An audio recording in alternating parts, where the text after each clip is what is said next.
Et bonsoir tout le monde, bonsoir à tous aujourd'hui pour le live. J'espère déjà, première chose, que vous allez bien, que vous m'entendez bien. N'hésitez pas à tout moment à me dire si tout est OK pour vous.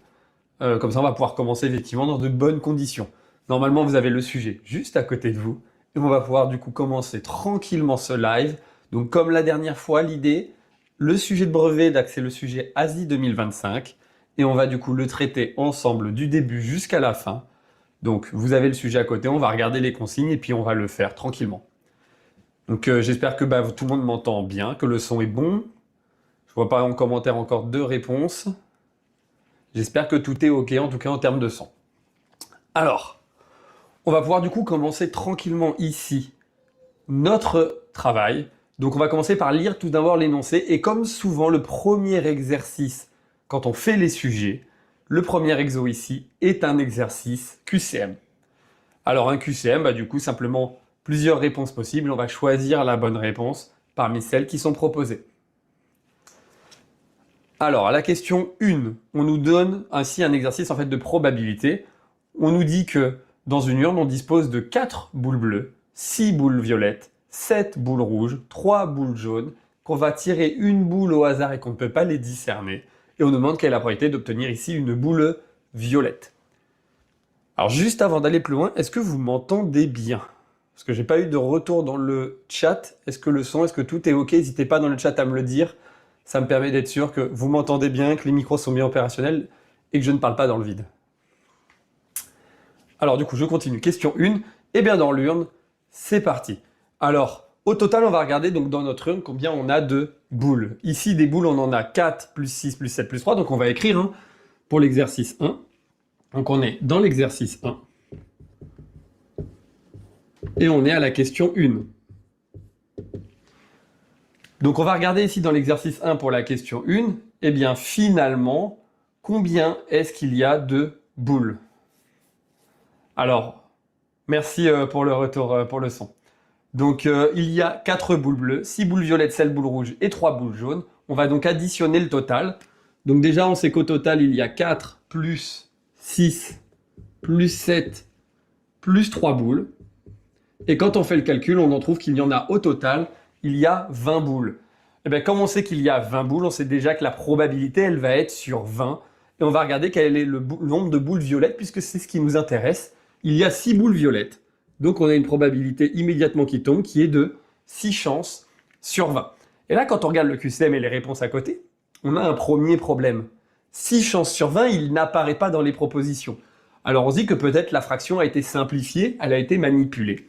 Et effectivement, ici, on peut se rendre compte que 6 sur 20, on peut diviser le numérateur et le dénominateur par 2, tout simplement parce que 6 et 20 sont tous les deux dans la table de 2.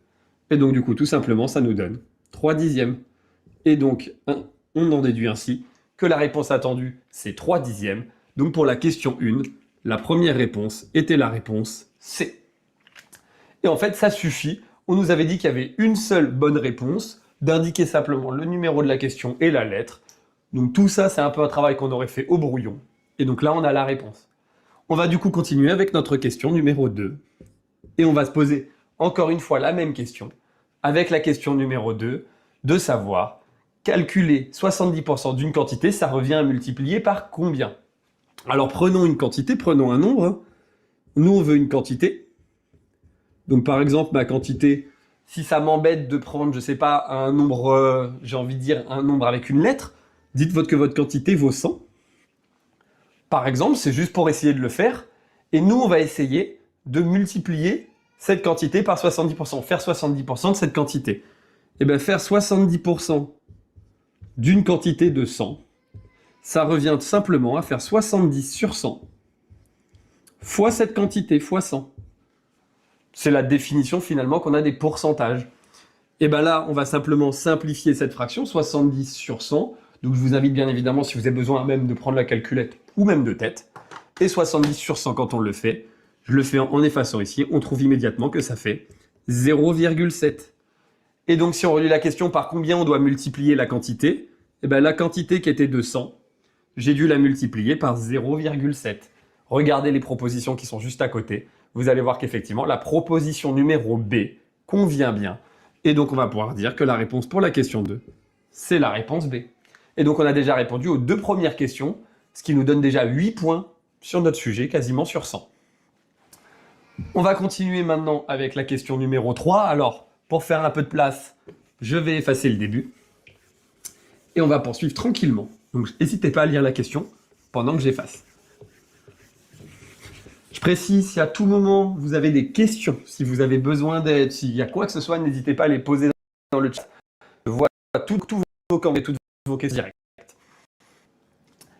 Alors, pour la question numéro 3, donc on va pouvoir continuer. Question 3. Et donc ici, à partir de maintenant, on va se poser la question, regardez, hein, on a une série de données, il y a 5 valeurs, et on nous demande laquelle est vraie. On nous parle d'une étendue de 8, d'une médiane de 12, d'une moyenne qui serait égale à 53, ou d'une moyenne qui serait égale à 13. Donc en gros, on doit faire des stats, on doit vérifier. Commençons peut-être par les plus faciles, pour voir si on peut gagner du temps. Une étendue, c'est très facile à calculer. Une étendue, en statistique, c'est la plus grande valeur, moins la plus petite.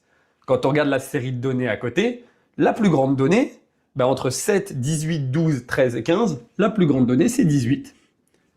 La plus petite donnée, si on regarde encore une fois, c'est 7. Donc on va faire 18 moins 7. Et on trouve que l'étendue, automatiquement, pour notre question 3, l'étendue, c'est 11. Et si on regarde, cette proposition n'est pas dans le texte. Donc malheureusement, on élimine déjà la proposition A, mais on n'a pas trouvé la bonne réponse. Regardons la médiane. Continuons avec la proposition B. Faisons-le dans l'ordre.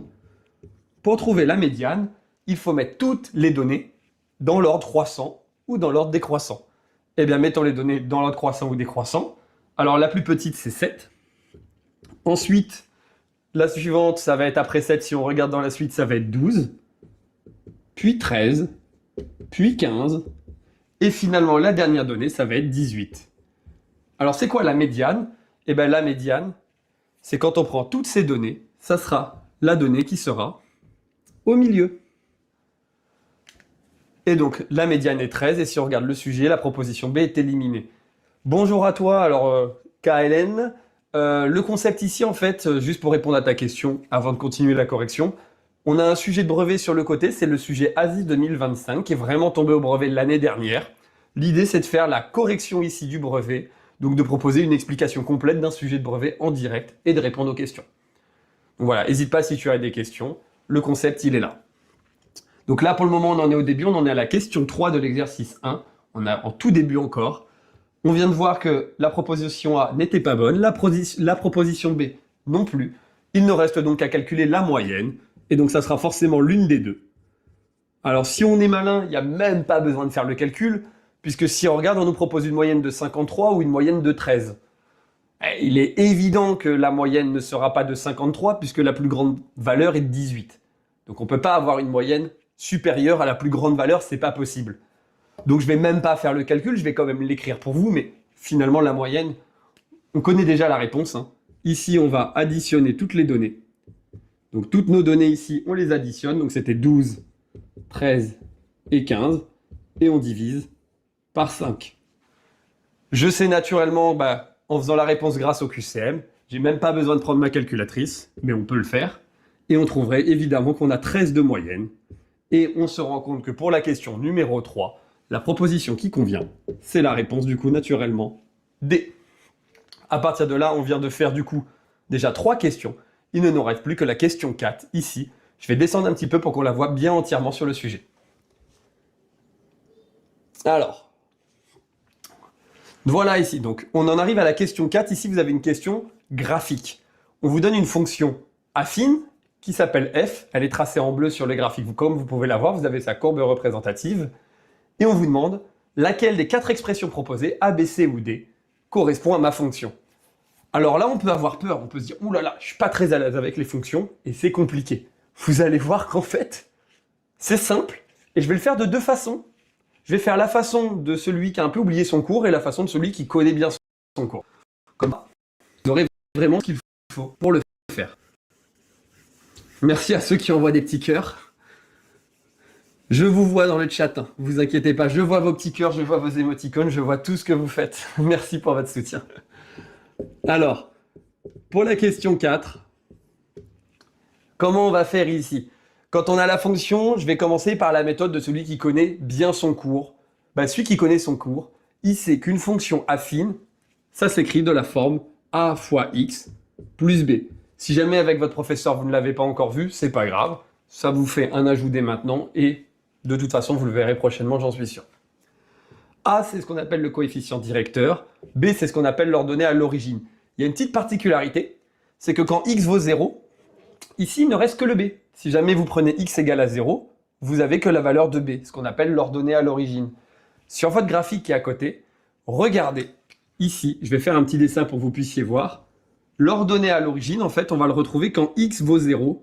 Ici, la valeur à laquelle la droite va couper l'axe, donc la valeur qui est là, ici, c'est toujours la valeur de b dans une fonction affine.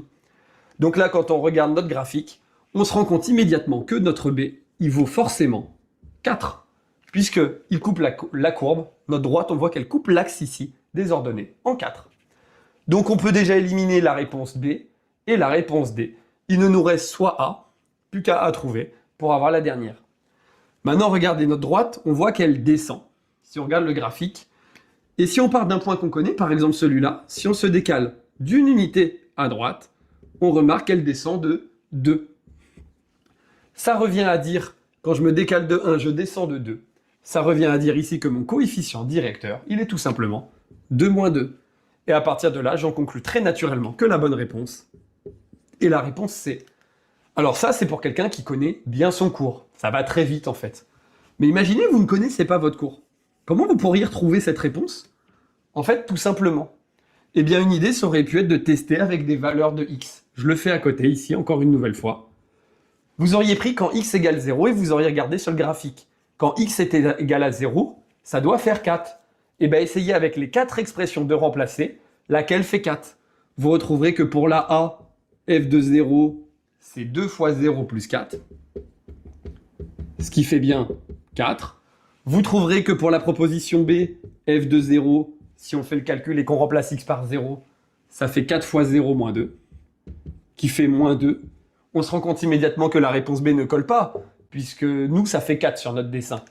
Donc on peut l'éliminer. On sait que c'est pas la B. Puis on essaye la C. La C, évidemment, va fonctionner, c'est la bonne réponse. F de 0, ça fait moins 2 fois 0 plus 4. On trouve donc que ça fait 4. Et la D, je ne vais pas faire le calcul, mais en remplaçant, on trouverait que ça fait 2. À partir de là, il nous resterait 2 possibilités. Il ne nous resterait plus qu'à faire le test, par exemple, avec x égale 1, une autre valeur de x. Et on pourrait éliminer la dernière.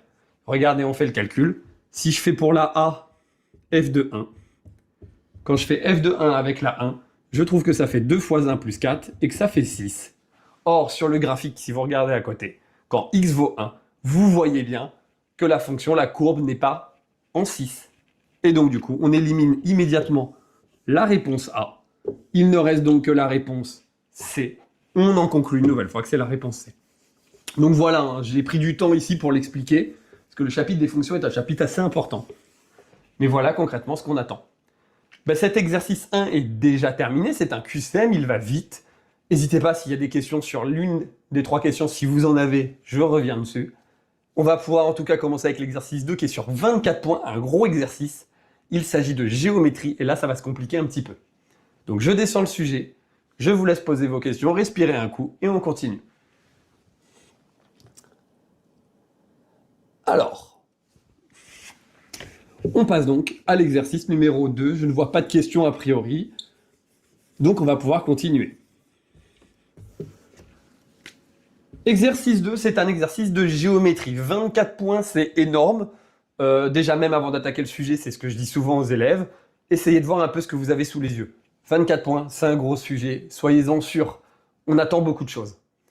Lisons tranquillement l'énoncé qui est à côté.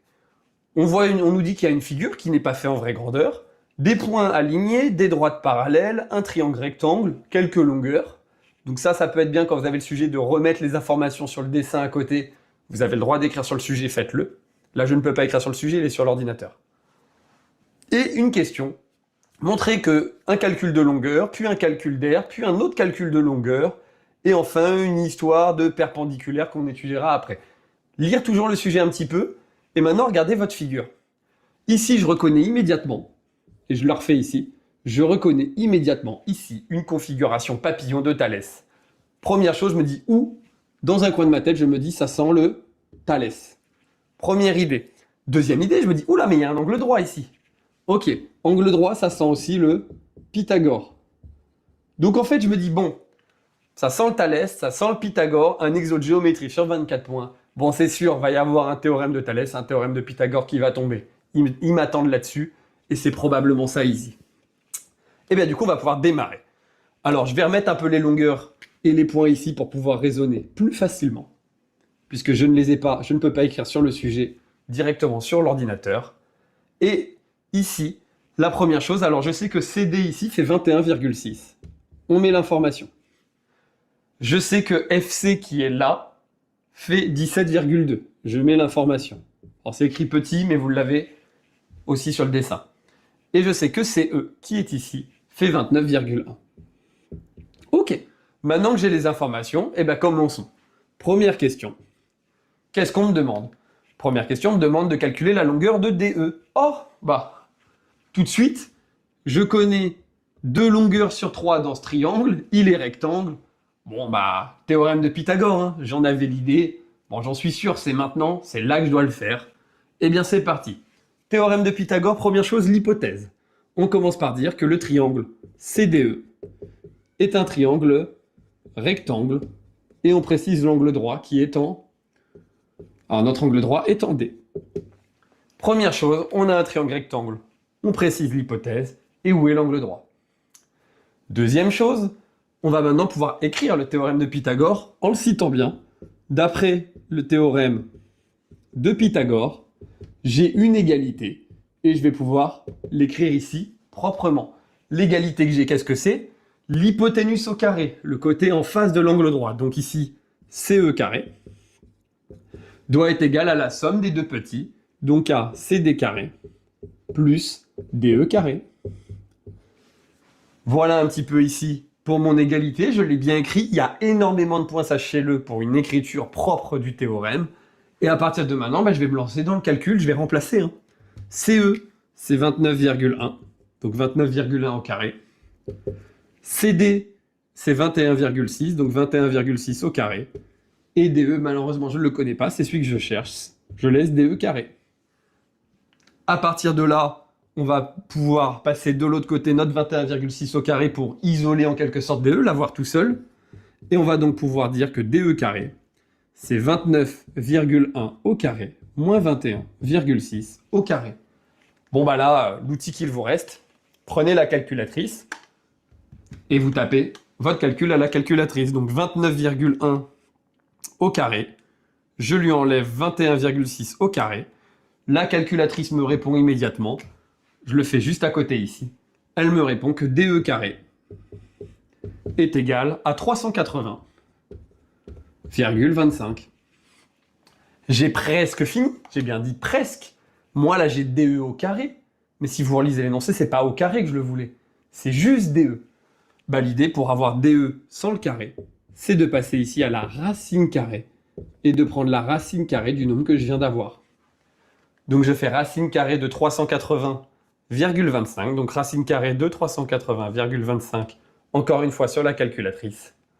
Et quand vous le faites, vous trouvez évidemment que ça fait exactement 19,5 cm. Et c'est une excellente nouvelle, puisque c'est exactement ce qu'on m'avait annoncé dans le texte. La question 1, je suis sûr, elle est validée. Voilà ce qu'il fallait faire. Donc je résume pour la question 1. Reconnaître le triangle rectangle, on donne l'hypothèse, on cite le théorème, on écrit l'égalité, on se dépatouille avec nos calculs correctement sans se tromper. Quand on a le carré ici, on passe bien la racine pour se débarrasser du carré, et on conclut. Voilà comment gagner beaucoup de points facilement le jour du brevet en géométrie. Attendez-vous à avoir un Pythagore, c'est un classique, il tombe quasiment systématiquement. S'il y a des questions, encore une fois, n'hésitez pas à les poser. Je vais passer à la question 2. Alors, juste pour s'en souvenir, je vais rajouter maintenant, je vais le mettre en couleur que ici, on sait désormais que ça fait 19,5. On l'a calculé. Donc je le rajoute comme ça, j'ai l'information, et je vais pouvoir effacer mon tableau et passer à la question numéro 2.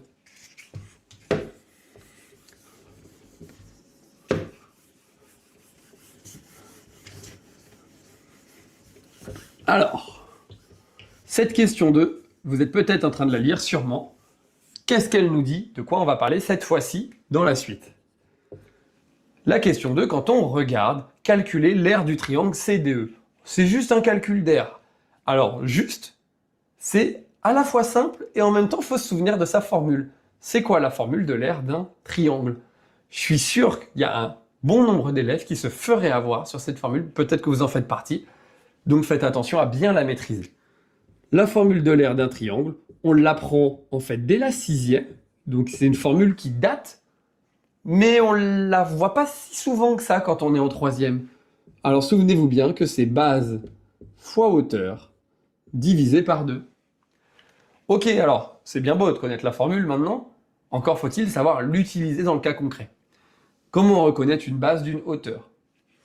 Ici, dans un triangle rectangle, c'est un cas très particulier et qui va plutôt être pratique pour nous. C'est que la base et la hauteur, ce sont toutes les deux côtés qui sont perpendiculaires. Donc ici, on va simplement faire DE fois CD. En fait, une hauteur pour la définition, une hauteur, c'est le segment qui est perpendiculaire à un côté du triangle qui passe par le sommet opposé. Et il se trouve que DE, du coup, est perpendiculaire à un côté et passe bien par un sommet. Donc on va simplement pouvoir dire ici que la base, c'est CD, la hauteur, c'est DE, et qu'on va du coup les multiplier puis diviser par 2. À partir de là, encore une fois, on remplace. CD vaut 21,6, DE vaut 19,5, et on divise le tout par 2.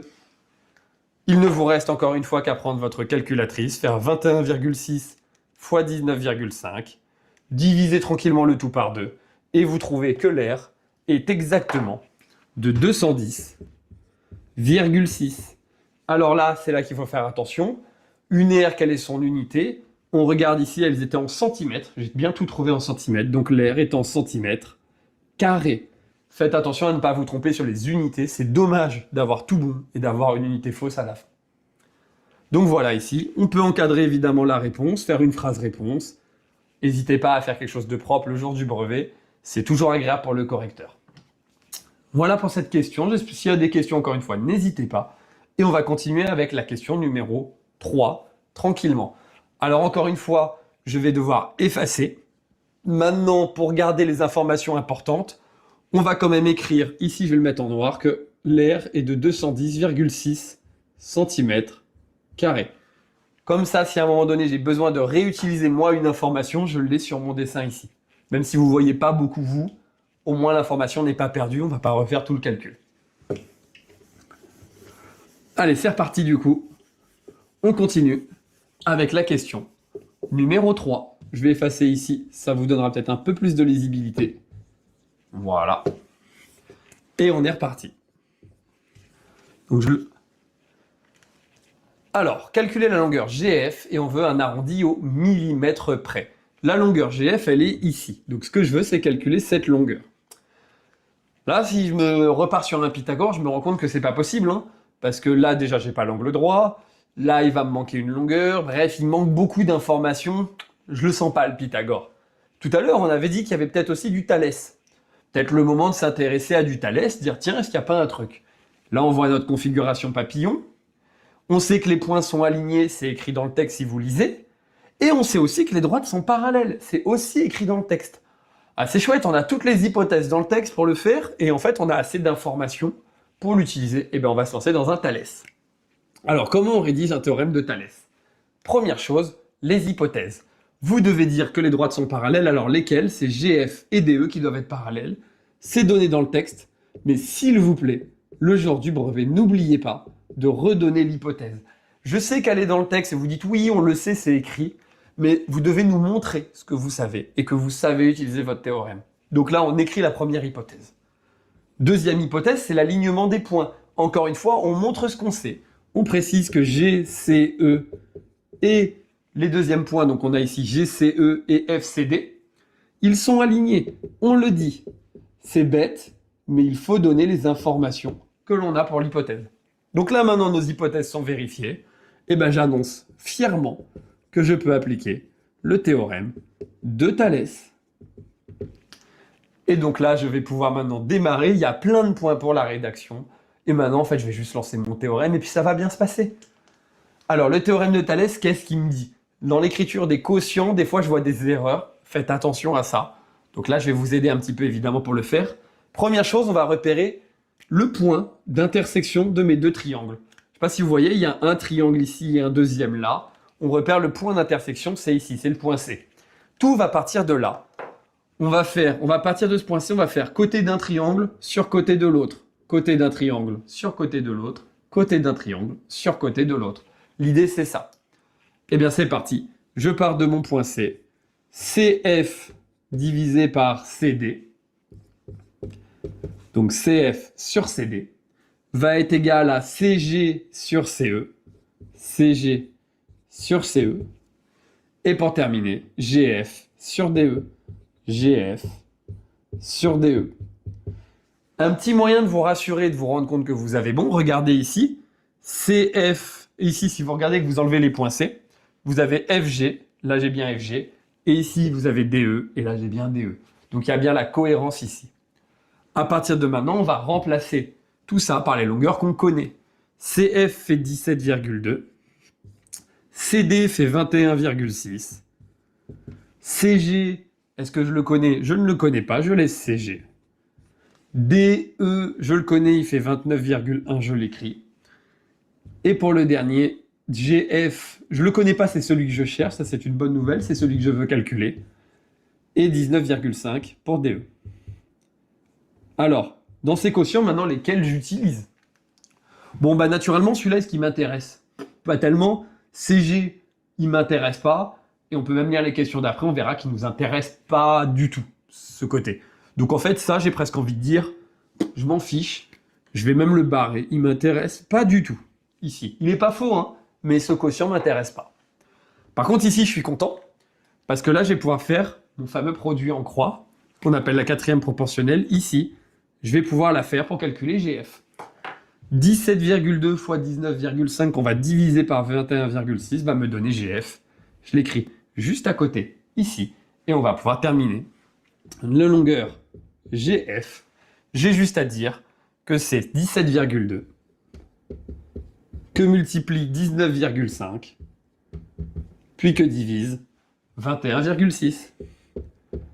À partir de là, vous prenez votre calculatrice comme tout à l'heure, vous tapez le calcul tranquillement, vous pouvez le faire en même temps que moi si vous l'avez avec vous, hein. Et quand on en arrive, alors on trouve une valeur qui n'est pas une valeur exacte, ça nous fait, si je vous l'écris, pour GF, on trouve environ, alors ça fait 15,5, 2 et plein de 7, si j'écris un peu trop de choses. Alors, comment on fait ici? Relisez le texte. Qu'est-ce qu'on vous demande? La réponse étant centimètres, bien sûr. Et qu'est-ce qu'on vous a demandé dans le texte? Un arrondi au millimètre. Ah! Le chiffre des unités, c'est le centimètre. Moi, je veux un arrondi au millimètre. Donc, je veux m'arrêter là. Qu'est-ce qu'il y a derrière? Derrière le 5, il y a un 2. Donc, on va arrondir en dessous. Et bien, du coup, on le laisse comme ça. Et la réponse qu'on va donner, c'est simplement 15,5 cm. Et on s'est appliqué sur notre arrondi. Voilà un petit peu, du coup, comment ici faire le théorème de Thalès. Proprement, sans erreur. On a donné les deux hypothèses. On a cité notre théorème. Bien écrit l'égalité, remplacé et choisi le bon quotient pour faire notre quatrième proportionnelle, et enfin, faire notre arrondi sans erreur. Donc voilà, à savoir faire, hein, le théorème de Thalès, il tombe vraiment tous les ans, c'est un classique, vous pouvez pas passer à côté. Voilà, il faut être sûr, il va tomber. Donc si vous avez des questions, vraiment là, faut pas hésiter, il tombe à chaque fois. Chaque année, il y a du Thalès, chaque année, il y a du Pythagore. Donc vraiment, à savoir faire, absolument. Je vous laisse un petit temps, 2 petites secondes pour voir si vous avez des questions. Pendant ce temps, je vous invite, ceux qui n'ont pas de questions, à lire la question 4. Moi, je vais effacer mon tableau et on va du coup pouvoir avancer tranquillement.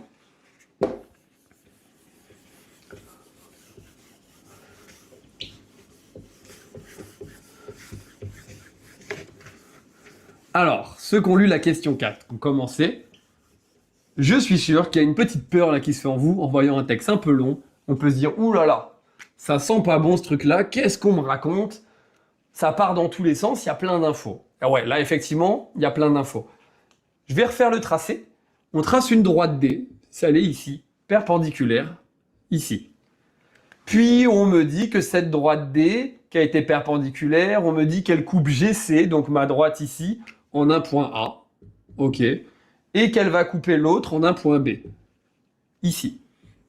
Donc ça me fait un petit triangle qui s'appelle ici ABC, un nouveau petit triangle qui apparaît.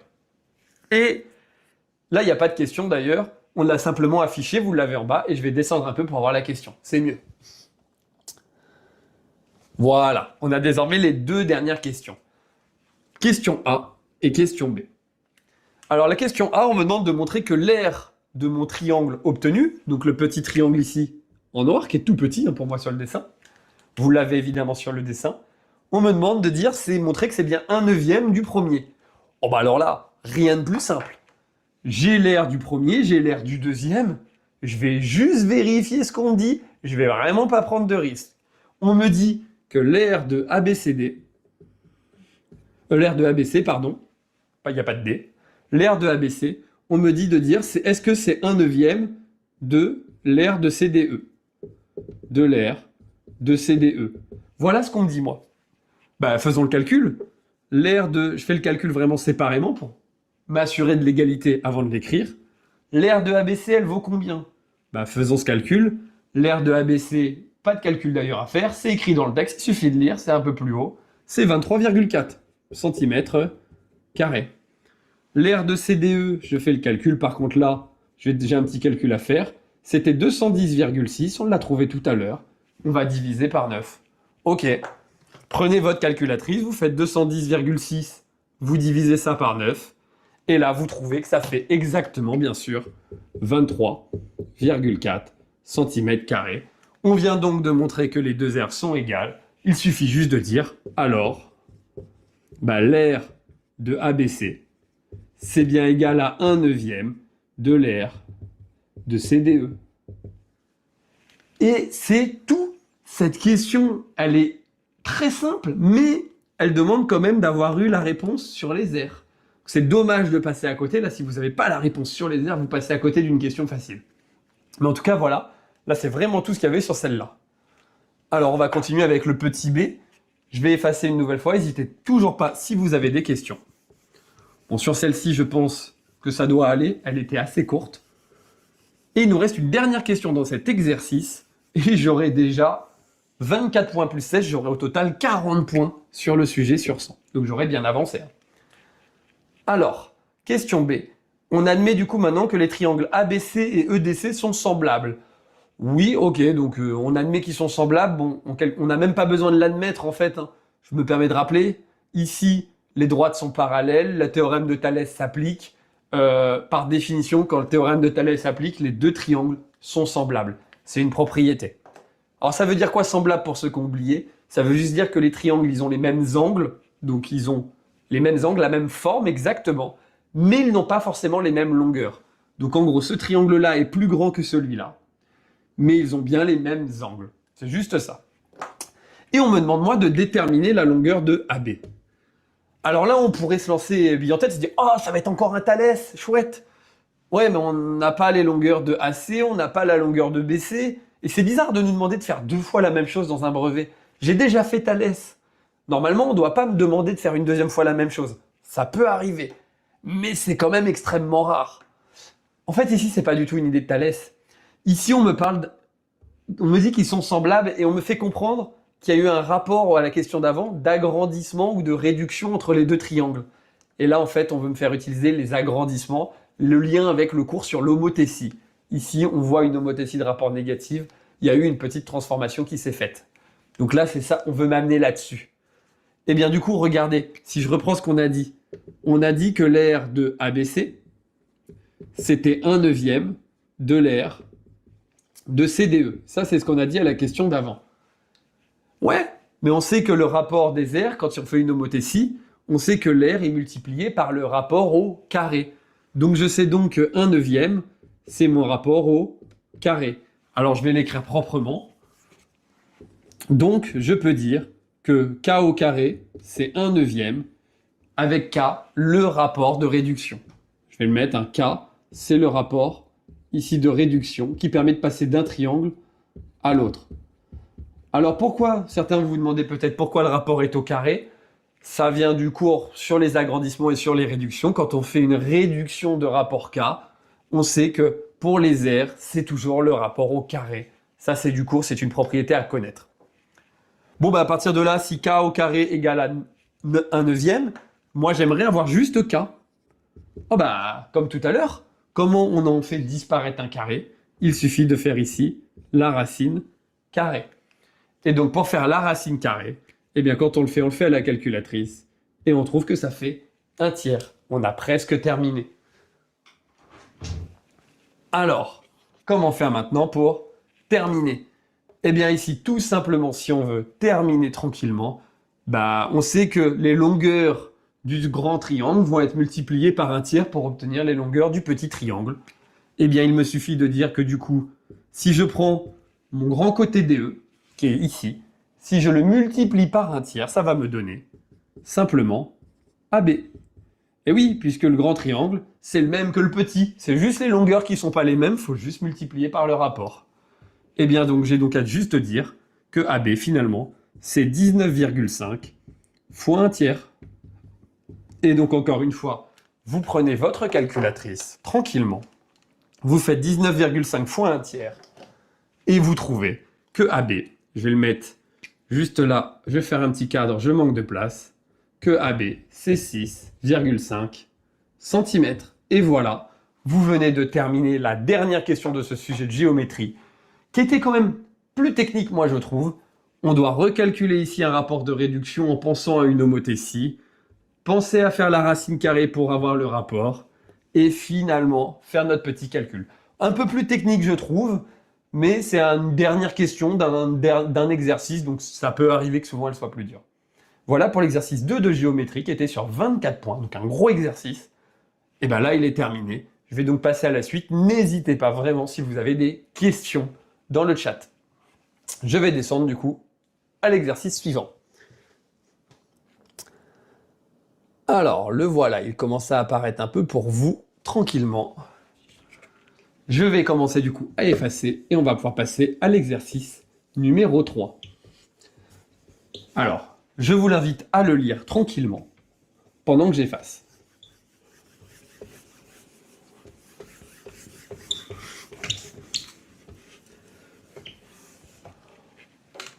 Ok. Alors, pour l'exercice 3, cette fois-ci, on se dit « Oh, encore de la géométrie ?» On va voir que pas tellement quand même, mais on pourrait croire à premier abord.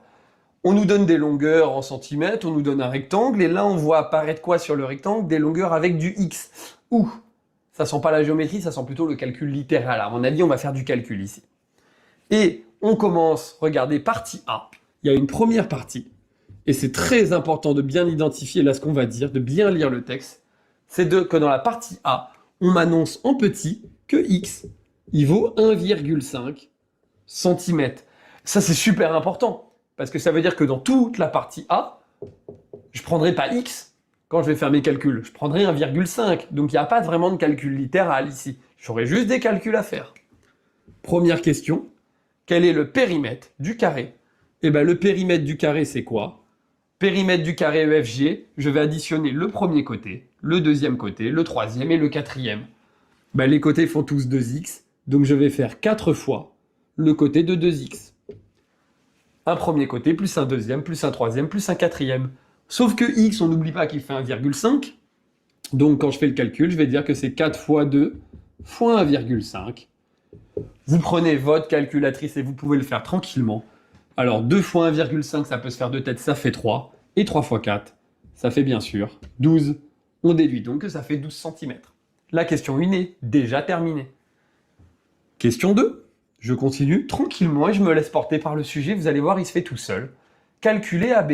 Oh, regardez sur le rectangle AB, c'est donné sa longueur. On me dit que AB, il doit faire 16 moins 2x. Ok. Ah ouais, mais x, il fait 1,5.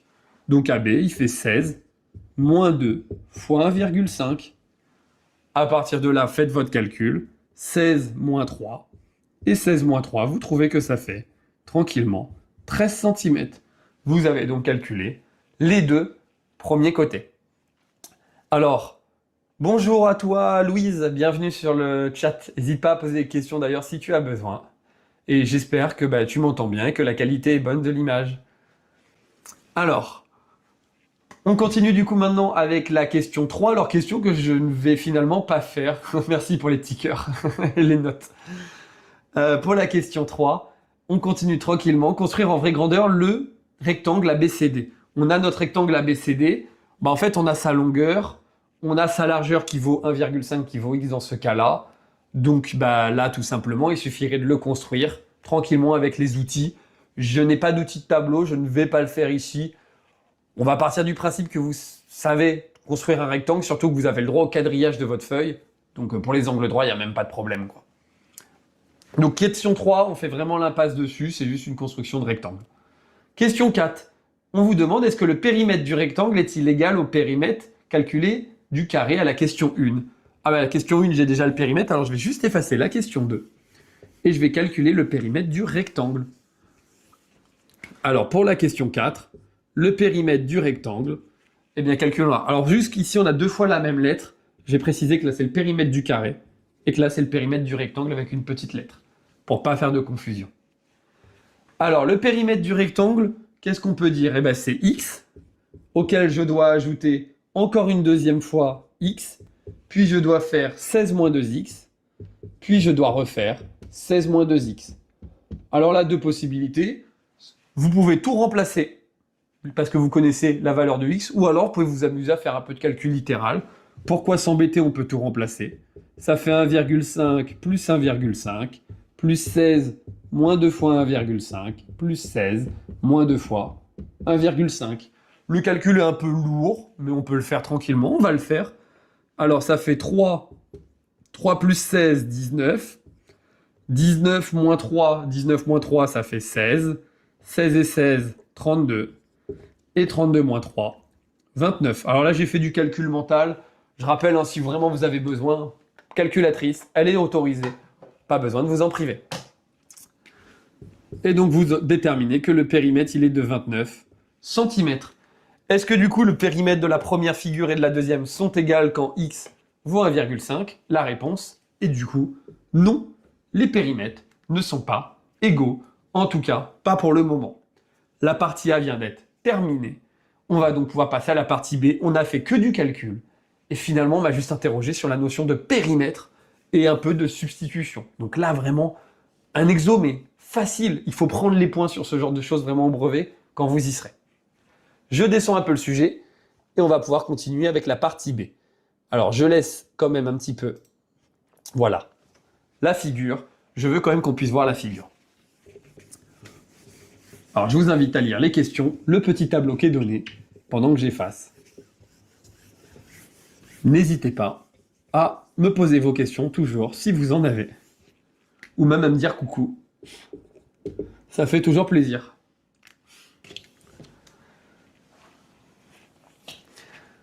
Alors, partie B. On continue. Cette fois-ci, on va chercher pour quelle valeur de x. Et vous remarquez le petit entre parenthèses qui sous-entend peut-être plusieurs, pour lesquels les périmètres sont égaux de notre rectangle et de notre carré.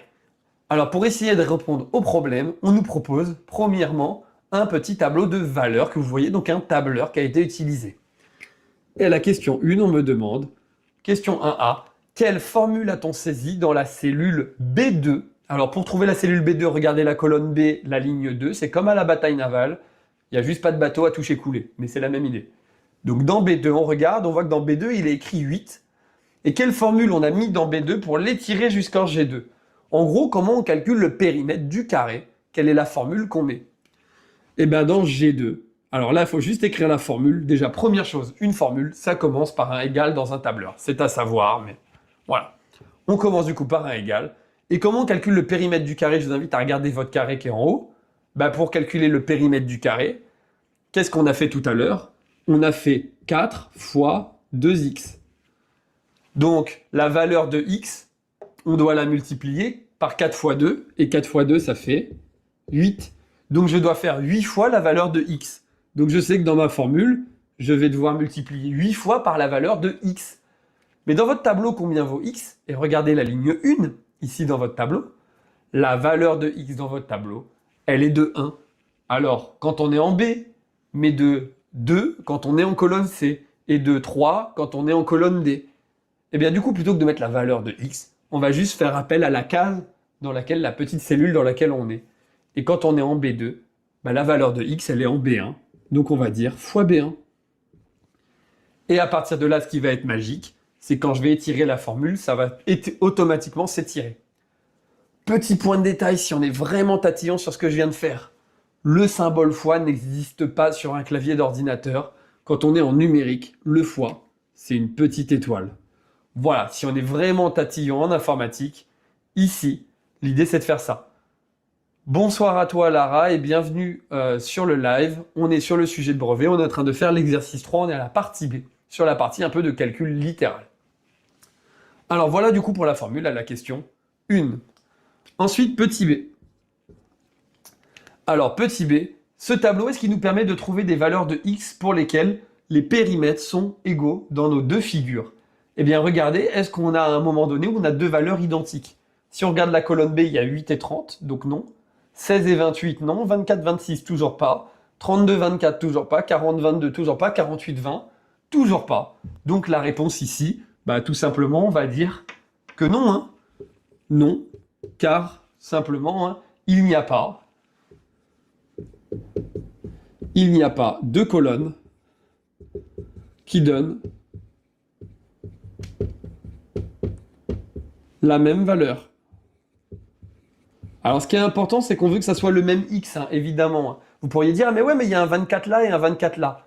Oui, il y a deux valeurs de 24, mais c'est pas pour les mêmes valeurs de x. Du coup, ça peut pas marcher si c'est pas les mêmes valeurs de x. Donc, faites vraiment bien attention à ça. À partir de maintenant, on va donc pouvoir passer à la question 2a et 2b. Bon, ben, on n'a pas réussi à trouver de valeur en essayant. On va utiliser des outils plus puissants, en fait, les bons outils, pour répondre à cette question. Et donc pour ça, je vais effacer cette première partie, cette question 1, et on va passer à la question 2, la question qui m'intéresse, et la question qui vous intéresse peut-être aussi, parce que c'est un peu plus technique. Alors, question 2, petit a. Alors, je vois par exemple Loris, je profite, je prends un temps pour te répondre. Effectivement, Loris, avant de continuer, effectivement, déjà bonsoir à toi, merci d'être sur le live et de participer. Bien évidemment, tout est en replay, hein, tous mes lives seront en replay, tu pourras tout retrouver en direct. C'est sur la chaîne YouTube dans la section replay. Tu as le live de la dernière fois, tu auras aussi celui-ci. Donc tu peux à tout moment refaire tous les exercices, t'entraîner, vérifier la correction. Tous les documents sont disponibles. Si jamais il te manque le sujet, il te suffit de taper soit le titre du sujet, donc ici c'est Asie juin 2025 sur internet et tu récupères le sujet directement, tu verras qu'il y en a plein. Si jamais tu as du mal, dans le short, j'avais aussi publié le lien en commentaire de mon sujet. Je pourrais aussi vous le redonner effectivement en commentaire de vidéo si jamais vous avez du mal à le retrouver dans la rediffusion de live. Voilà, alors je reprends du coup pour la question 2b. Montrer que le périmètre du rectangle peut s'écrire moins 2x plus 32. En bas, on vous demande en fait de calculer un périmètre de rectangle en une fois. Et bien calculer le périmètre du rectangle, tout simplement laissez-vous guider. Le périmètre du rectangle, c'est quoi? Bah, c'est x, toujours, plus 16 moins 2x, plus x, plus 16 moins 2x. On se laisse vraiment porter, guider par l'énoncé. Merci beaucoup à toi, Loris. Bonne soirée et bah, surtout bon courage pour tes révisions de brevet. Donc, à partir de là, je reprends. On a notre périmètre de rectangle. Et ben, il reste juste à faire ce calcul. Alors tout à l'heure, on l'avait écrit, on n'avait pas voulu le faire parce qu'on n'en avait pas besoin. Cette fois-ci, on me demande une réponse avec du x dedans. Je n'ai pas le choix. Je dois me lancer dedans. Alors, je vais commencer par regarder ce qu'il y a pour faire des additions. Je remarque ici qu'il y a des nombres où il n'y a pas de lettres. Et par contre, je remarque ici qu'il y a uniquement des x. Donc, je vais regrouper de manière intelligente. Je vais d'abord additionner mes 16 entre eux. Donc, 16 et 16, 32. Puis, je vais additionner mes x. Alors, j'ai combien de x? Ici, j'ai écrit juste un x. On ne l'écrit pas, mais il n'y en a qu'un en fait. Ça fait un x. J'ai un x, j'en ai un deuxième ici. Donc, un x et un x, ça en fait 2. J'en perds 2, ça m'en fait 0. et j'en enlève 2, bah, j'ai 0x et j'en enlève 2, ça fait donc moins 2x. Et donc à partir de là, vous trouvez que le périmètre du rectangle est de 32 moins 2x. C'est rassurant, c'était ce qui était écrit. Alors ils n'avaient juste pas écrit dans le même sens. Je précise bien évidemment que c'est la même chose que moins 2x plus 32. Maintenant, déterminer la solution du problème par la résolution d'une équation. On passe à la question petit b. Et on me dit de résoudre une équation. Qu'est-ce qu'on me raconte ici? Qu'est-ce qu'on veut que je fasse? Il faut se souvenir de tout ce qu'on a fait, et c'est vrai qu'on a fait pas mal de choses. Première chose, bah déjà, on connaît le périmètre du rectangle. Quel était le problème qu'on s'était posé? Le problème qu'on s'était posé, c'était est-ce que le périmètre du rectangle est égal au périmètre du carré? Bah écrivons-le. Et bah ça, c'est une équation. J'ai une égalité entre deux éléments. Le périmètre du rectangle, je connais sa formule, c'est moins 2x plus 32. Et le périmètre du carré, je connais aussi sa formule. Si souvenez-vous, on l'a calculé déjà plusieurs fois. On a dit que c'était 8x, le périmètre du carré. Eh bien, je veux résoudre cette petite équation. Moins 2x plus 32 égale à 8x. Je n'ai plus qu'à la résoudre et j'aurai terminé ici. Alors, ce que je vais faire, c'est que je vais faire un peu de place sur le haut de mon tableau pour pouvoir corriger et faire proprement cette équation en ayant plein de place. Alors, on va commencer tranquillement. Je vais réécrire la ligne. Donc, pour la question, c'était la question 2b. On veut donc résoudre moins 2x plus 32 égale 8x. Ok. J'ai recopié un petit peu ici la partie. Et bien, c'est parti. Résoudre une équation, c'est trouver la valeur de x. C'est comme un petit jeu. J'aimerais à la fin avoir x tout seul. Bah, je vais déjà me débarrasser. Il y a du x des deux côtés. Soit je vais me débarrasser du moins 2x, soit je vais me débarrasser du 8x. Pour des raisons un peu techniques et de signes, j'ai plutôt envie de me débarrasser de celui-là parce que c'est embêtant d'avoir un signe moins. J'ai envie d'avoir à la fin qu'un signe positif. Comment je fais pour me débarrasser de ce nombre? Comment je fais pour faire disparaître le moins 2x de l'égalité? Eh bien en fait, une équation, c'est comme une balance. Si j'enlève quelque chose d'un côté, la balance se déséquilibre. Mais si j'enlève la même chose des deux côtés, elle est maintenue à l'équilibre. Donc ici, dans l'idée, je me dis, bah, je vais enlever un truc d'un côté, faut que j'enlève la même chose de l'autre. Et la même chose, si j'ajoute un truc d'un côté, paf, déséquilibre. Mais si j'ajoute la même chose des deux côtés, elle va rester équilibrée. Donc je peux aussi ajouter la même chose des deux côtés. En fait, je peux faire ce que je veux, tant que je fais la même opération des deux côtés. Voilà la règle. Et bien là, l'opération que j'ai envie de faire pour faire disparaître le moins 2x, tout simplement, j'ai juste envie d'ajouter 2x à gauche. Mais du coup, si j'ajoute 2x à gauche, je dois ajouter 2x à droite. Et bien maintenant, c'est parti. Faisons le calcul. Et bien moins 2x plus 2x, ça fait 0. Il va me rester uniquement 32. 8x plus 2x, ça fait 10x. J'ai quasiment terminé. Moi, j'aimerais avoir x égale, et là, j'ai 10x. J'y suis presque. Il y a juste ce 10 qui me dérange. Bah, débarrassons-nous du 10. Ici, on sait qu'il y a une multiplication. Pour se débarrasser de la multiplication, on va faire son opération inverse. On va donc diviser. Et diviser par combien? Par 10. Du coup, de l'autre côté, je vais aussi diviser par 10, puisque si je fais quelque chose d'un côté, attention, je l'ai dit, on doit faire la même chose de l'autre côté. Et bien du coup, à partir de là, c'est parti. Et on va trouver que 32 divisé par 10, ça fait 3,2. Et 10x divisé par 10, bah 10 divisé par 10, ça fait 1. Ça fait donc 1x. Et un x, en général, on l'écrit simplement x. Et bien super, puisqu'à partir de là, on a notre conclusion. Pour le problème, on a écrit une équation comme demandé, on a résolu cette équation, et on a trouvé que l'aire de ce rectangle et de ce carré sont égales uniquement quand x vaut 3,2. Et je sais en plus que cette solution est unique et qu'il n'y en a qu'une seule. L'exercice est résolu. Je viens de marquer 20 points sur mon brevet, je suis donc à 60 points sur 100.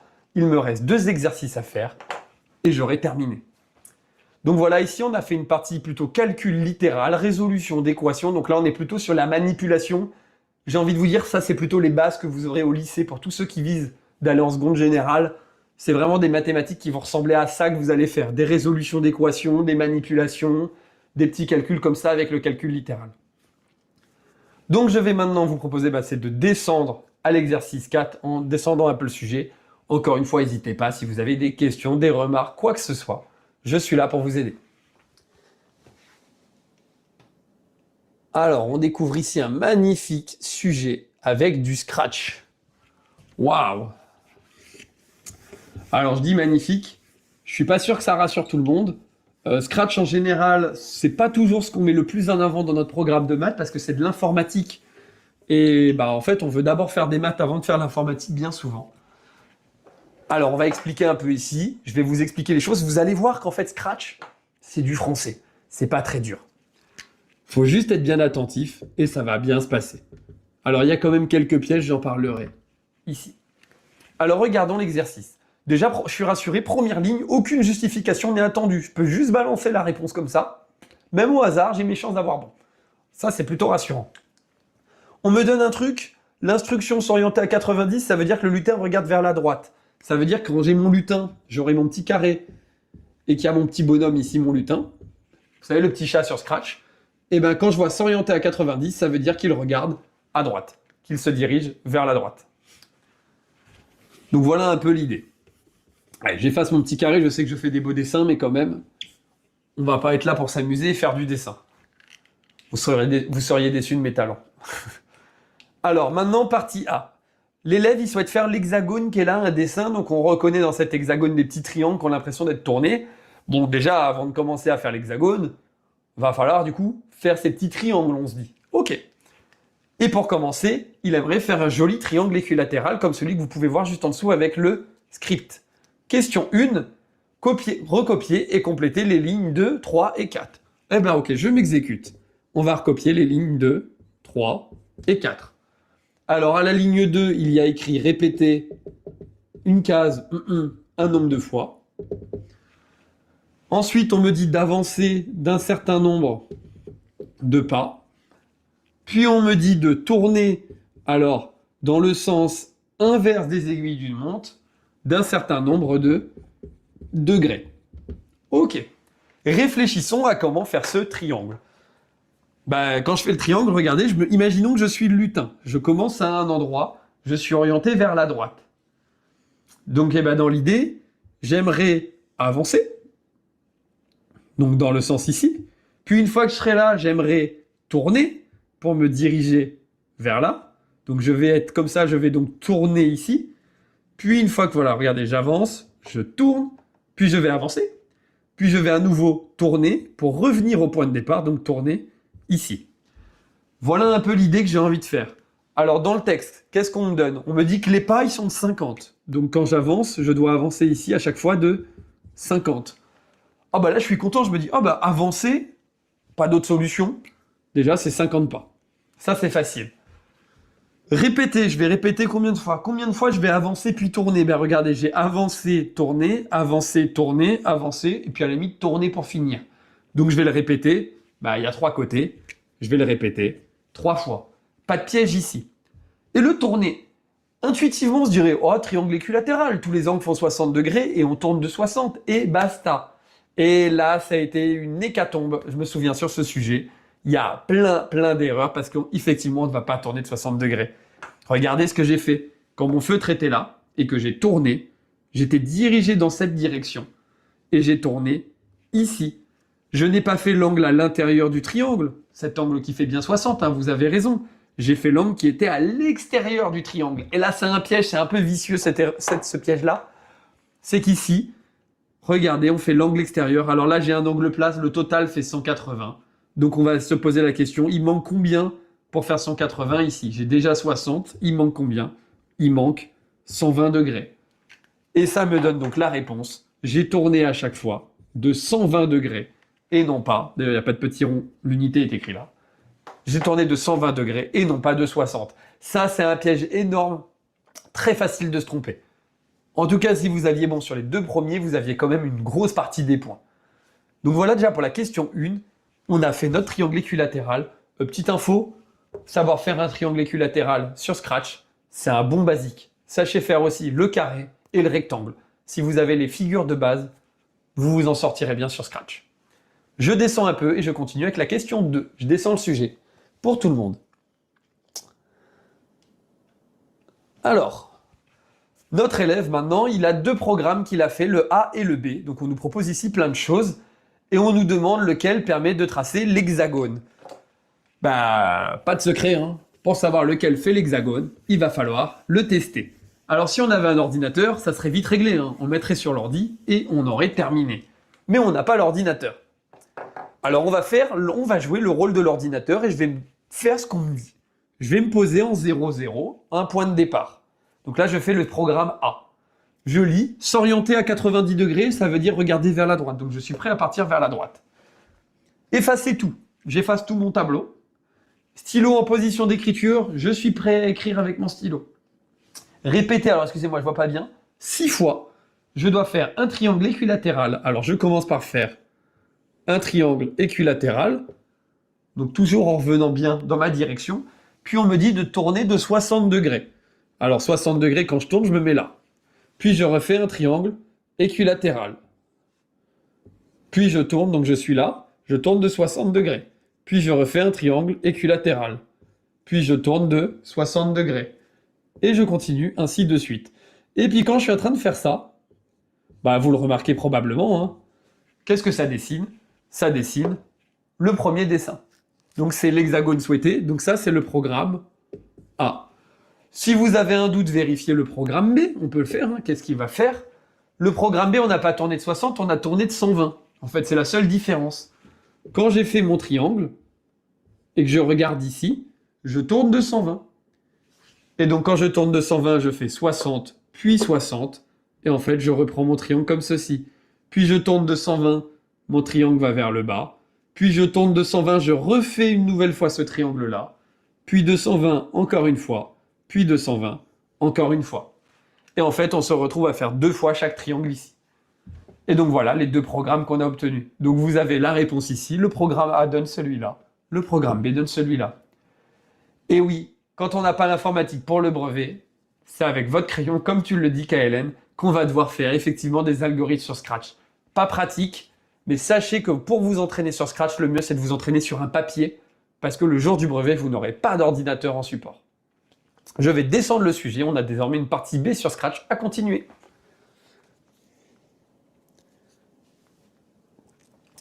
Alors, partie B, on continue encore une fois ce Scratch. Alors, encore une fois, ça fait peur, mais vous voyez que ce sont des questions qui se font assez naturellement. Faut juste se laisser porter par le texte. Alors, un autre élève va faire un hexagone régulier, mais lui, il va s'y prendre différemment, comme on peut voir. Il va partir d'un point et il va essayer de faire le tour proprement, sans forcément faire tous les triangles qu'il y avait au milieu.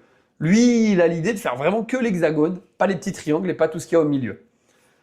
Alors, on vous dit que sur la copie, on doit recopier donc le bloc qu'il a commencé, et on doit compléter le bloc répété en remplaçant A par sa valeur et en complétant avec 2 des instructions choisies parmi les 6 qui sont proposées. Alors, comment je veux faire le tour? Eh bien, commençons par faire notre hexagone et à nous poser des questions géométriques dessus. Des questions simples. Quand je vais faire l'hexagone, quelles sont les questions simples que je dois me poser? Bah, de combien je vais avancer et de combien je vais tourner. Appuyons-nous sur le travail de l'élève d'avant. Il nous a un peu mâché le travail, il nous a fait comprendre qu'ici, si je fais ça, j'ai des triangles qui sont tous des triangles équilatérales. Ça va être utile. Alors, première chose, je sais ici que tous mes côtés font la même longueur. Et est-ce qu'on nous donne la longueur du côté de l'hexagone? Relisez le texte et vous verrez qu'à la première ligne juste en dessous de partie B, on me dit qu'ici, ça doit faire 50 pas. Donc je sais déjà que dans avancer, je vais choisir le avancer de 50 pas. Celui-là, je me le garde parce que j'en ai besoin. Ok, j'ai la longueur. Il me reste plus que l'angle. Ici, quand je vais avancer, donc de mes 50 pas, il va falloir tourner. De combien je vais tourner ici pour faire mon angle? Eh bien, regardons. Quel est l'angle qui est là? Celui-là, je peux le savoir, puisque là, j'ai un angle de 60. Ici, le petit angle fait 60. Le petit angle là fait 60. 60 et 60, ça fait 120. Si l'angle dans mon hexagone, du coup, est de 120 degrés, je peux déduire que l'angle à l'extérieur, il manque combien pour faire l'angle plat de 180? Il manque 60 degrés.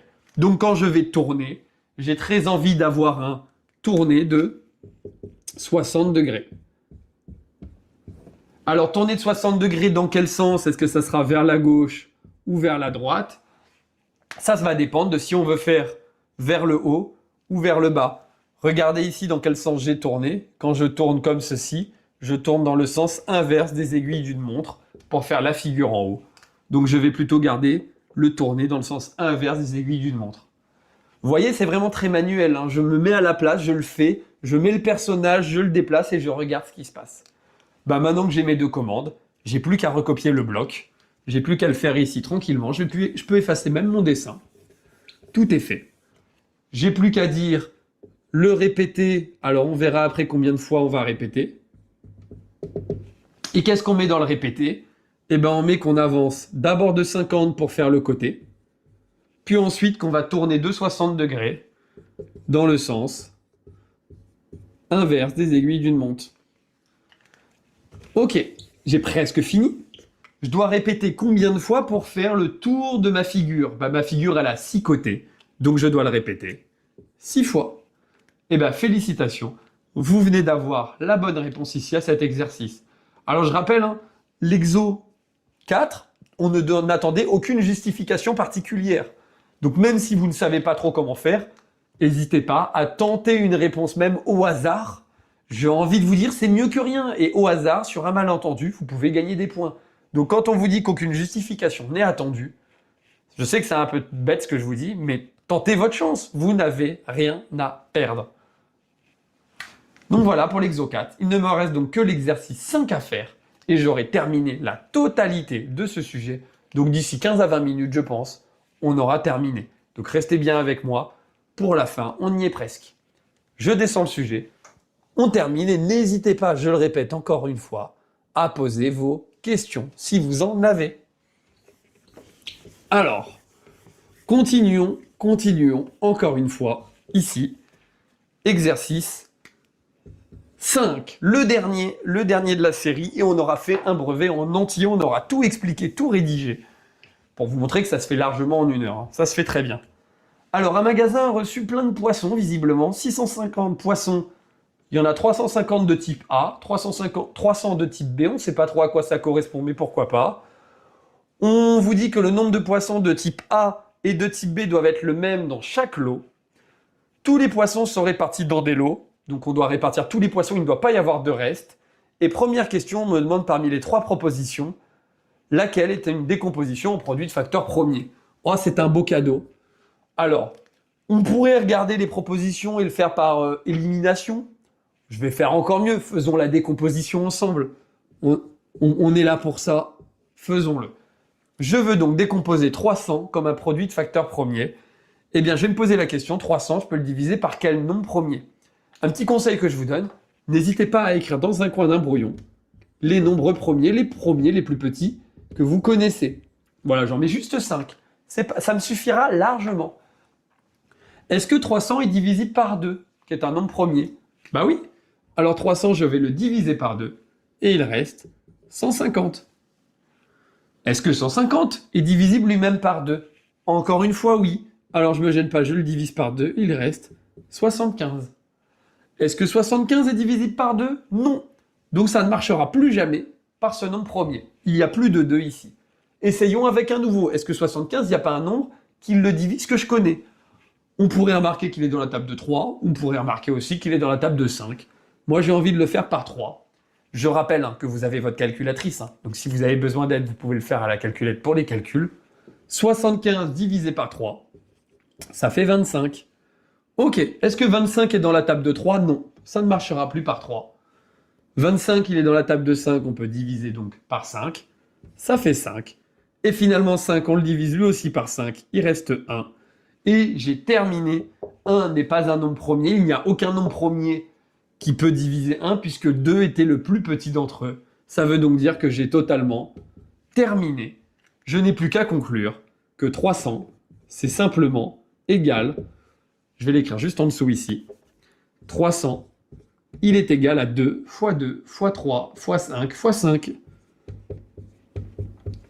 Si on utilise les puissances, on peut aussi dire que c'est 2 au carré, parce qu'il y en a 2, fois 3, il n'y est qu'une fois, fois 5, il y est 2 fois. Et à partir de là, vous remarquez immédiatement que la bonne proposition, c'était évidemment la proposition numéro 2. On vous dit ensuite de donner la décomposition en produits de facteurs premiers à la question 2 de 350. Eh ben, on est reparti pour 350, on va refaire la même chose. Allez, je le fais à côté. C'est reparti, je vais aller un petit peu plus vite. C'est la même chose. Ici, il est divisible par 2. Quand je divise par 2, ça fait 175. 175, lui, il est dans la table de 5. Alors, moins évident là à faire de tête, mais ça se fait quand même. Ça fait 35. 35 est lui-même dans la table de 5, c'est 7 fois 5. Et 7 est un nombre premier. J'ai donc la décomposition désormais de 350. Je vais pouvoir passer à la question 3 dans peu de temps. Donc 350, c'est 2 fois 5 fois 5 fois 7. Ok. Voilà pour ma question 1. Et j'ai fait ma question 2 juste là. La présentation n'est pas forcément magnifique, mais voilà, c'était la cohérence pour... En fait, la 1 et la 2, c'est la même chose. Question 3, quel est le nombre maximum de lots que le responsable peut constituer? Ça, c'est très intéressant.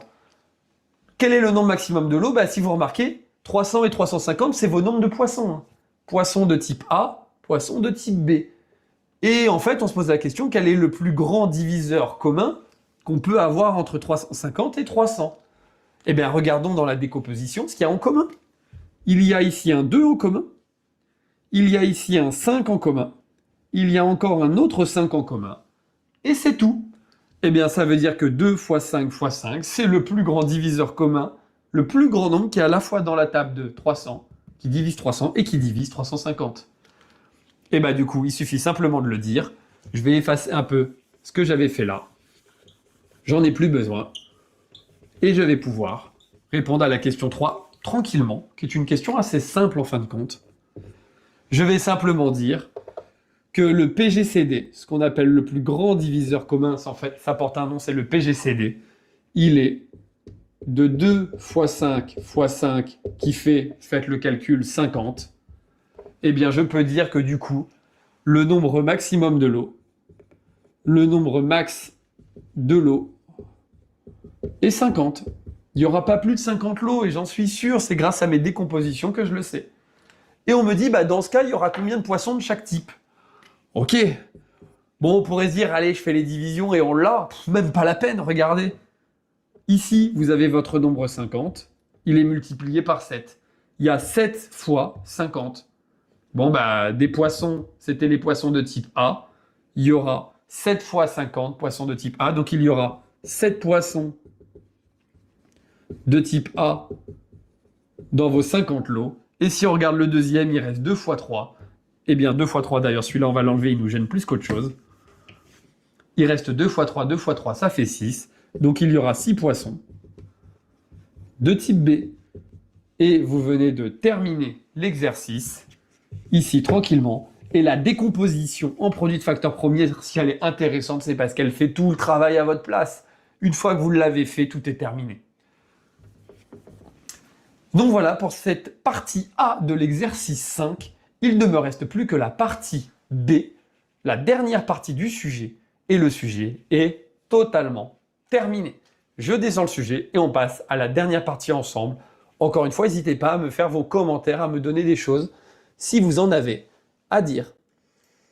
Donc voilà, ici, pour la dernière partie, la partie numéro B de l'exercice 5 de ce sujet d'Asie. Et on parle ici d'aquarium. On est toujours dans le thème des poissons, même si on n'est pas le 1er avril. Et on va vous demander ici donc de travailler sur des poissons qu'on appelle les poissons combattants, qui sont de très jolis poissons pour ceux qui les connaissent. Alors on vous dit, maintenant on va vous lire un peu l'énoncé, puis on va regarder tout ce qu'il y a dedans. En captivité, il faut au moins 15 litres par poisson d'eau combattant. Donc il va me falloir 15 litres d'eau par poisson. Ça, faut s'en souvenir, ça a l'air d'être important. Un aquarium, on sait qu'il est rempli au 4/5e. On ne va pas remplir en entier, on laisse toujours un peu de place. On nous propose 2 aquariums et on nous demande lequel doit-on choisir pour notre poisson combattant, sachant qu'il n'y en aura qu'un. Bon, je comprends que c'est une histoire de volume, puisqu'il faut calculer une quantité d'eau. On me rappelle très gentiment les formules de volume. C'est bien gentil parce que ça va beaucoup m'aider. Eh ben, je me lance dans les calculs en m'aidant de ce qu'on me donne. Commençons par le volume du pavé droit. Aquarium 2. Allez, c'est parti. Si je fais l'aquarium 2, l'aquarium 2 est un pavé droit. On me donne son volume, on me dit que c'est la longueur fois la largeur fois la hauteur. Et c'est un cadeau, on vous donne même la formule. C'est pas toujours le cas. Il y a des brevets où ils ne les rappellent pas. Eh ben, je regardais, vous avez dans le texte, en dessous d'aquarium 2, vous avez tout. Longueur, 28. Largeur, 28. Et hauteur, 30. Il vous donne tout. C'est un cadeau. Vous n'avez qu'à prendre votre calculatrice et à taper 28 fois 28 fois 30. Et vous êtes content. Ça fait 23 520 centimètres carrés. Et là, on peut tiquer un peu, on se dit, oh non, des centimètres carrés, comment je des centimètres, pardon, carrés cubes, c'est un volume, excusez-moi, centimètres cubes. Et là, on peut se dire, oh, comment je vais transformer mes centimètres cubes en décimètres cubes pour avoir des litres, puisque vous avez dû voir dans rappel que 1 décimètre cube, à savoir, c'est 1 litre d'eau, c'est la définition d'un litre. C'est 1 décimètre cube. Mais comment je passe des centimètres cubes aux décimètres cubes? Deux solutions s'offrent à vous. Vous ne voulez pas faire la transformation avec le cube? Au lieu de mettre des centimètres dans votre travail, mettez tout en décimètres dès le début et vous aurez la réponse en décimètres cubes. Sinon, il suffit de faire votre tableau de conversion. Et regardez, je vais le faire, ça va aller très très vite encore une fois. Je vais mettre ici mes centimètres cubes, je vais mettre ici mes décimètres cubes. Je n'aurai pas besoin de ce qu'il y a avant et de ce qu'il y a après. Ici, il y a un petit 3, ça veut dire qu'il y a 3 colonnes par case. Et bien, vous mettez votre nombre, 23 520. Je vais mettre le chiffre des unités dans la colonne de l'unité. Donc, le 0 va dans centimètres cubes, le 2 et le 5 ici, le 3 et le 2 ici. Et moi, j'aimerais avoir une réponse en décimètres cubes pour pouvoir après transformer en litres. Donc, je vais m'arrêter là. Et je vais simplement dire que c'est 23,52 décimètres cubes. Et donc voilà, j'ai fait ma conversion ici. Alors, encore une fois, 1 décimètre cube, c'est 1 litre. Et donc, je peux même dire que ça fait 23,52 litres. Voilà la quantité d'eau qu'il y aura dans mon aquarium. On pourrait se dire, ah chouette, ça suffit. Attention, l'aquarium, relisez le texte, n'est pas rempli en entier. Il est rempli au 4/5e. L'énoncé est compliqué. On va donc bien penser à faire les 15/5e ici. Je vais terminer sur la deuxième partie de mon tableau. Et donc, on doit bien penser à ce moment-là à faire nos 23,52 multipliés par 4/5e pour vérifier si, quand on remplit au 4/5e, il y a assez. Donc, vous faites 23,52 fois 4 divisé par 5 sur votre calculatrice. Et ça vous donne 18. Je me suis trompé de feutre. Toutes mes excuses. Ça nous fait 18,816 litres. Et donc là, on est content, puisqu'on sait désormais que ça fait 18,816 litres. Est-ce que l'aquarium 2 convient? Tout à fait. On se rend compte que l'aquarium 2, il convient très bien pour notre poisson combattant. Alors nous, on nous demandait lequel doit-on choisir. L'aquarium 2 déjà convient très bien, puisqu'on a bien nos 15 litres d'eau. On pourrait faire le calcul avec l'aquarium 3. Effectivement, on ferait le même calcul, on prendrait la formule. On ne va pas se gêner pour le faire. Et c'est parti pour l'aquarium 3.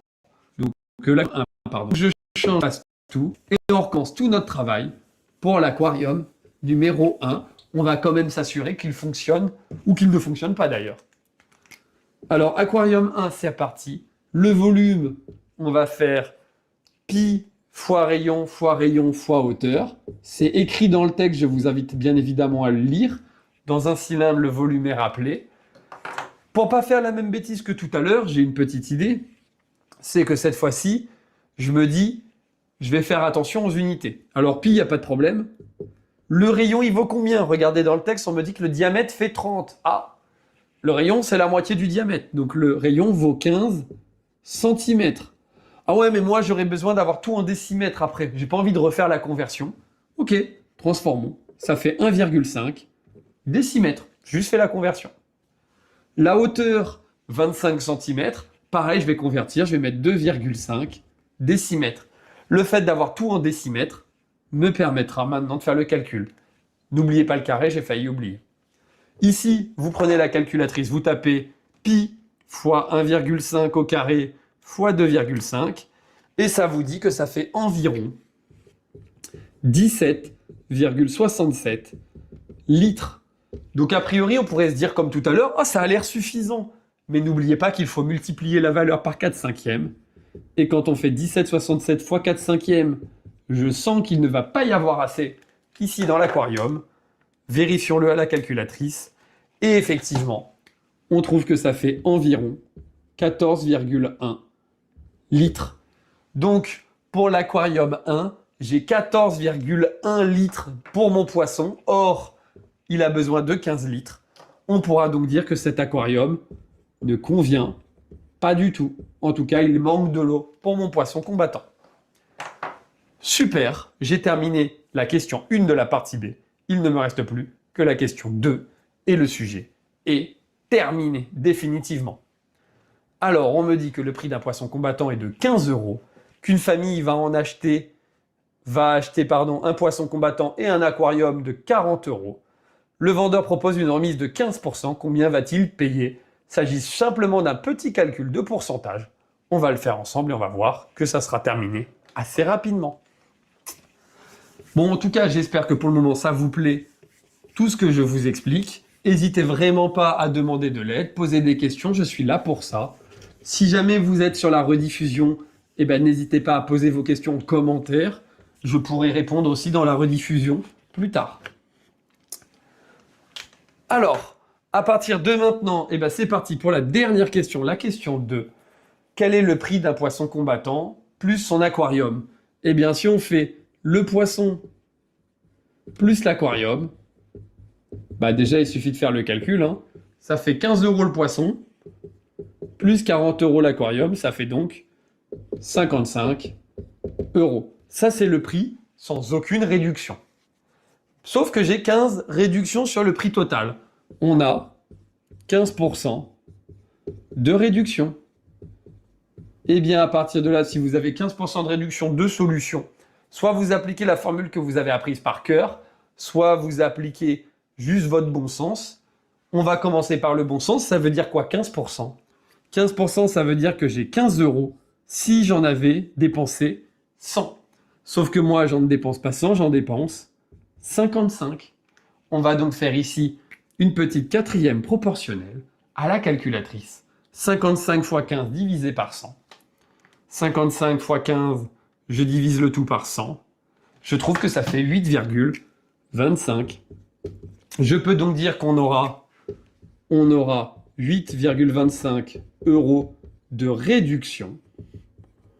Et je peux donc dire qu'on paye. Il suffit de faire le calcul. Nos 55 € moins 8,25. Encore une fois, faites la calculatrice si vraiment vous voulez. Moi, voilà, je ne vais pas m'embêter. J'ai la calculatrice sous la main. Pourquoi se priver? Ça fait 46,75 € après réduction. Et voilà, ici pour le calcul. Si jamais vous aviez voulu aller plus vite, une idée aurait pu d'appliquer la formule. Je vais l'écrire en rouge sur le petit place qui me reste. On aurait simplement pu dire prix de départ 55 multiplié par 1 moins notre pourcentage 15 sur 100. Et ça, on aurait directement trouvé la réponse en faisant calcul. 50 fois 1 moins 15 sur 100 donne directement la réponse finale, ce qui nous évite notre quatrième proportionnelle et toutes les petites interprétations. Voilà. Le sujet, si je ne me trompe pas, est terminé. Tout à fait. Voilà, nous avons terminé le sujet. J'espère que ça vous a plu. N'hésitez pas à mettre un petit commentaire, un petit like si ça vous a si vous l'avez apprécié.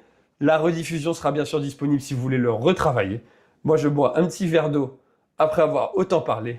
Et je vous dis à bientôt. Je vous remercie. Je reste encore 2 minutes, même pas, pour voir si vous avez des questions. Voilà, j'ai bu mon verre d'eau. Ah, ça fait du bien. Il n'y a pas de souci. À vendredi prochain, je recommencerai encore une fois un nouveau live. Vous aurez un nouveau sujet. Je ferai tout le sujet. Je n'ai pas encore décidé de quel sujet j'allais faire. Je vais sûrement en faire un de 2025 encore une fois. Vous donnerai les infos prochainement. D'ici quelques jours, vous aurez des infos sur le sujet. Eh bien, je vais vous laisser s'il n'y a pas de questions particulières. Je vous remercie à tous de m'avoir suivi, tous ceux qui m'ont, voilà, tous ceux qui ont participé, tous ceux qui ont posé des questions. Je vous dis à bientôt. C'était Papa des Maths.